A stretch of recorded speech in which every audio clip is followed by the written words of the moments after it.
আসসালামু আলাইকুম সুপ্রিয় এসএসসি 2025 সালের পরীক্ষার্থী বন্ধুরা।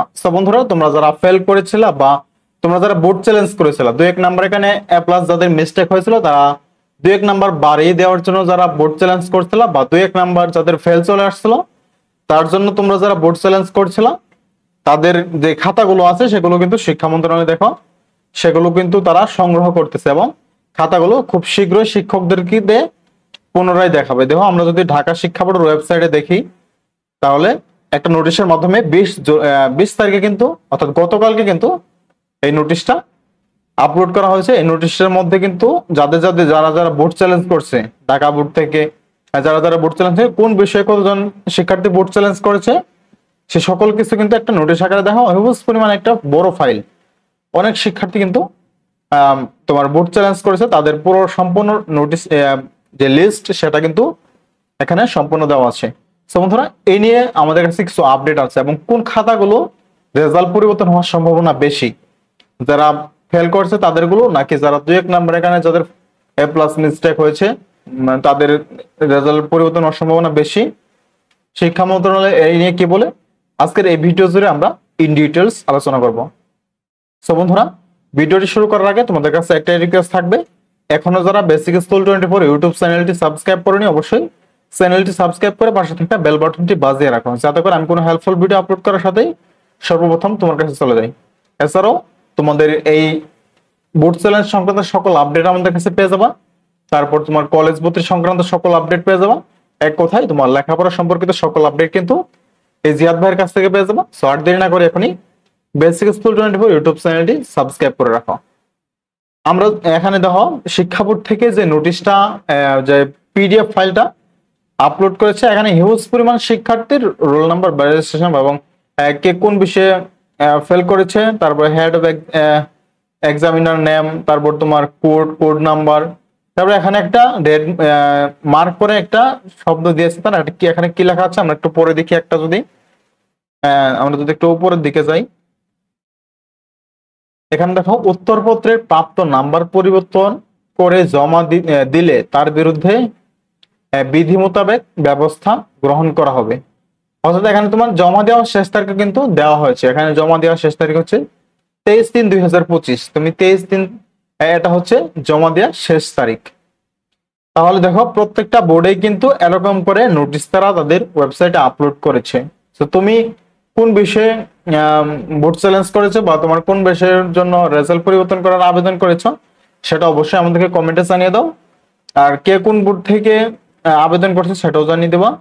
আর তোমার সকল বোর্ডের ওয়েবসাইটে ঢুকে, তোমাদের শিক্ষা বোর্ডে কিন্তু অফিসিয়াল ওয়েবসাইট আছে, সেই ওয়েবসাইটগুলোতে ঢুকে কিন্তু তুমি নিজেই এই পিডিএফ ফাইলটা দেখতে পারবা। আমি এটা ঢাকা শিক্ষা বোর্ডের ওয়েবসাইট থেকে দেখেছি।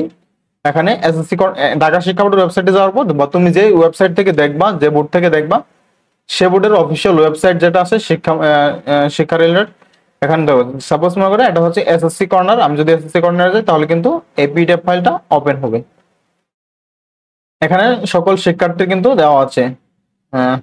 তো বন্ধুরা, আশা করি বুঝতে পারছি। এখন কথা বলবো কোন খাতাগুলো তোমার রেজাল্ট পরিবর্তন হওয়ার সম্ভাবনা বেশি, কোন খাতাগুলো। তো আসলে তোমরা যারা 2-1 নাম্বার এখানে যাদের এ প্লাস মিস্টেক হবে, তোমরা এরকম শিক্ষার্থী যারা আবেদন করেছো তাদের রেজাল্টটা পরিবর্তন হওয়ার সম্ভাবনা অনেক বেশি রয়েছে। আর যারা 2-1 নাম্বার এখানে ফেল করেছে তাদের রেজাল্টও কিন্তু পরিবর্তন হওয়ার সম্ভাবনা বেশি। এখানে আমরা পূর্বেই বলেছি, এখানে পূর্বে একটা ভিডিওতে আমরা কিন্তু জানিয়ে দিয়েছি যে তোমাদের খাতাতে কিন্তু সম্পূর্ণ করে নতুন করে দেখা হবে না, যে পূর্বে যেটা দেখেছে এখন শুধু তোমার নাম্বারের গড় হিসাবটা করবে এবং সকল প্রশ্নের মার্ক দিয়েছে কিনা সেই বিষয়গুলো দেখবে। এখানে কিন্তু নতুন করে সৃজনশীল দেখবে, তারপর নতুন করে তোমার সিকিউ এর নাম্বার দিবে, প্রশ্ন নাম্বার দিবে, এরকমটা না। পূর্বে যে নাম্বারটি দিয়েছে সেটাই যুক্ত করে দেখবে যে কোন বিষয়ে কত মার্ক পেয়েছে, সেটা সম্পূর্ণ তাদের শিটের মধ্যে উঠাইছে কিনা সেটা এবার চেক করে দেখবে। তো ইতিমধ্যেই খুব শীঘ্রই কিন্তু এই খাতাগুলো খুঁজে খুঁজে বের করে, এখানে তোমাদের সিরিয়াল নং আছে অ্যান্সার পার্টের, সেই সিরিয়াল নং গুলো খুঁজে খুঁজে বের করে তোমাদের খাতাগুলো শিক্ষকদের কাছে পৌঁছে দিবে। এখানে তোমার এখানে কতগুলো পেজ আছে, 1363 পেজ আছে। এখানে ঢাকা শিক্ষা বোর্ডের ওয়েবসাইটে 1363টা পেজ রয়েছে। এই খাতাগুলো সর্বোচ্চ তোমার 100 জন শিক্ষককে দিলে কিন্তু তারা কিছুদিনের মধ্যেই তোমাদের খাতাগুলো দেখা সম্পন্ন করবে এবং সেগুলো তোমাদের তারপর দেখা শেষ হলে সকল বোর্ডের শেষ হওয়ার পর তারপর কিন্তু তোমাদের রেজাল্টটা পাবলিশ করা হবে।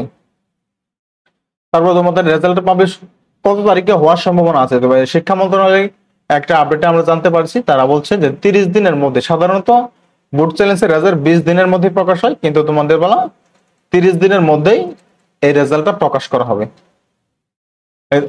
30 দিনের, যেহেতু এবার অনেক শিক্ষার্থী ফেল করেছে, অনেক শিক্ষার্থী আবেদন করেছে, তার জন্য কিন্তু এবার কিছুটা সময় বাড়িয়ে দেওয়া হয়েছে। এজন্য তোমাদের 30 দিন সময় লাগতে পারে, 30 দিন লাগার সম্ভাবনা বেশি রয়েছে। সব বন্ধুরা আশা করি বুঝতে পেরেছো। তোমাদের বোর্ড চ্যালেঞ্জ নিয়ে সর্বশেষ আপডেট আমাদের কাছে এই ছিল। পরবর্তী আপডেট পেতে অবশ্যই আমাদের চ্যানেলটি সাবস্ক্রাইব করে রাখো। পরবর্তী কোনো আপডেট আমরা পাওয়ার সঙ্গে সঙ্গেই তোমাদেরকে একটা ভিডিওর মাধ্যমে জানিয়ে দেবো। সো আর দেরি না করে এখনই সাবস্ক্রাইব করে আমাদের সাথে যুক্ত হয়ে যাও। সো বন্ধুরা, ভিডিওটি যদি ভালো লাগে অবশ্যই ভিডিওটা একটা লাইক দিবা, চ্যানেলটি সাবস্ক্রাইব করবা এবং কমেন্টে তোমার মূল্যবান মতামত জানিয়ে দিবা এবং ভিডিওটি তোমার বন্ধুদের মাঝে শেয়ার করে দিবা। সবাইকে এই বিষয়গুলো জানার সুযোগ করে দাও। সো বন্ধুরা, এই ছিল সর্বশেষ আপডেট। পরবর্তী আপডেট পর্যন্ত দেখা পর্যন্ত অপেক্ষা করুন। ধন্যবাদ সবাইকে। দেখা হবে পরবর্তী কোনো হেল্পফুল ভিডিও নিয়ে। এতক্ষণ পর্যন্ত ভালো থাকুন, সুস্থ থাকুন। আল্লাহ হাফিজ। আসসালামু আলাইকুম।